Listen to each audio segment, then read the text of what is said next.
মুখ্যমন্ত্রী বলছেন form fill up করবেন না, আমরা বলছি মুখ্যমন্ত্রী সবার আগে ফর্ম ফিল আপ করে জমা দেবেন। ওনার বাড়িতে 17খানা ফর্ম গেছে, আমাদের কাছে খবর আছে, আপনি দেখতে থাকুন। মুখ্যমন্ত্রী সবার আগে ফর্ম ফিল আপ করে জমা দেবেন।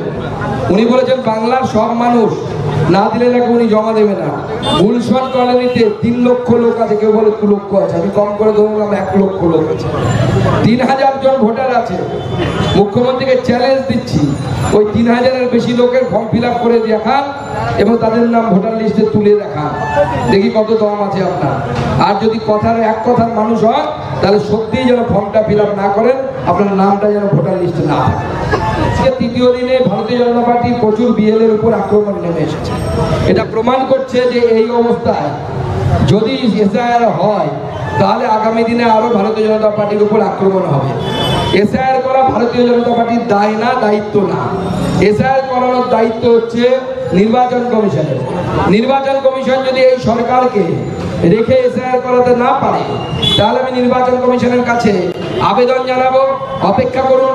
এই সরকারের যখন ডেট পার হয়ে যাবে, অর্থাৎ এই সরকারের টেনিওর পার হয়ে যাবে, রাষ্ট্রপতি শাসন জারি করে 3 মাসের জন্য এসআইআর করা, তারপরে ভোট করা, দেখুন সব বাদল সোজা হয়ে যাবে। সার্টিফিকেট দেওয়া হচ্ছে কলকাতা পুরসভা নয়, সমস্ত জায়গায়। কারণ মমতা বন্দ্যোপাধ্যায়ের টার্গেট হচ্ছে পশ্চিমবঙ্গের ডেমোগ্রাফিকে চেঞ্জ করে হিন্দু মেজরিটি পশ্চিমবঙ্গকে মুসলিম মেজরিটি পশ্চিম বাংলাদেশ বানানো।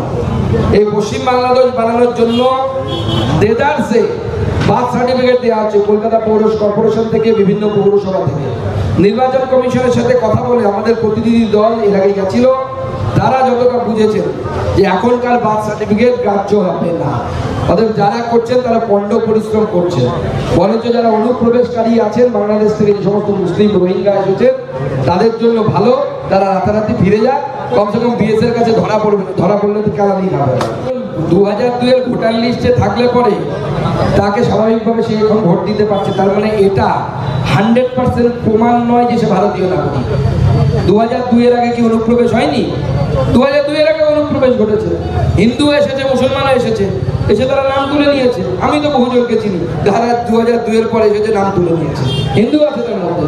আমি হিন্দুদেরকে চিনি, সেরকম মুসলিমদেরকে জিজ্ঞেস করে মুসলিমরা বলে দেবে যে 2002-এর আগে কারা বাংলাদেশ থেকে এসে নাম তুলেছে।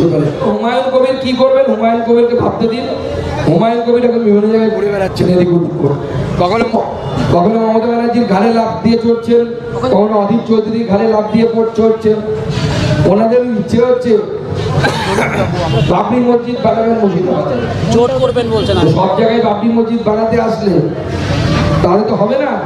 আমরাও রাম ভক্তরা আছি, বাবরি মসজিদ যেরকম করেছিলাম সেরকম আবার করে দেবো। উনি কি করবেন আগে করতে দিন।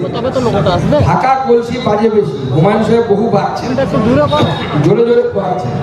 যদি উনি দল করার ক্ষমতা থাকে, মমতা বন্দ্যোপাধ্যায়ের বিরুদ্ধে লড়াইয়ের ক্ষমতা থাকে, আমরা ওনাকে স্বাগত জানাবো, আলাদা দল করে লড়ুন, কোনো অসুবিধা নেই। আপনার প্রতি শুভেচ্ছা থাকবে। ডিটেনশন ক্যাম্প আসামের সাথে এক করার কোনো জায়গা নেই। তার কারণ হচ্ছে আসামে এনআরসি হয়েছে, ভারতবর্ষের কোথাও এনআরসি হয়নি। আসামে এনআরসি কেন হয়েছে? আসামে এনআরসি হয়েছে ত্রিপাক্ষিক চুক্তির জন্য। চুক্তিটা কাদের কাদের মধ্যে হয়েছিল?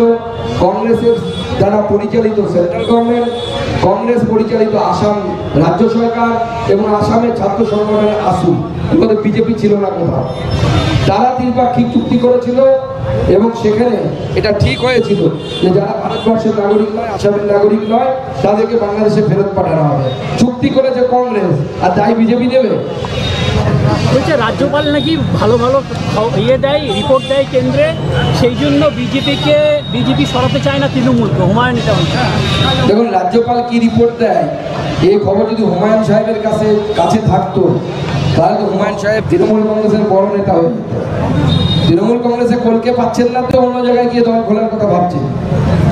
পুলিশ দেখতে পাচ্ছে না তো, আরে কাউন্সিলর ধর্ষণ করেছে তো পুলিশ বলছে ধন্য ধন্য কাজ করেছে। মমতা বন্দ্যোপাধ্যায়ের হাত মাথার উপরে আছে। যত ধর্ষক অ্যাসোসিয়েশন, পৃথিবীর ধর্ষক অ্যাসোসিয়েশনের মাথায় হচ্ছে মমতা বন্দ্যোপাধ্যায়। তো এই পশ্চিমবঙ্গের ধর্ষক অ্যাসোসিয়েশনের মাথায় মমতা বন্দ্যোপাধ্যায়ের হাত আছে। জায়গা সেখানেই পাঠাবো, চিন্তা নেই, অপেক্ষা করুন, ও জানে ওর জায়গা কোথায়।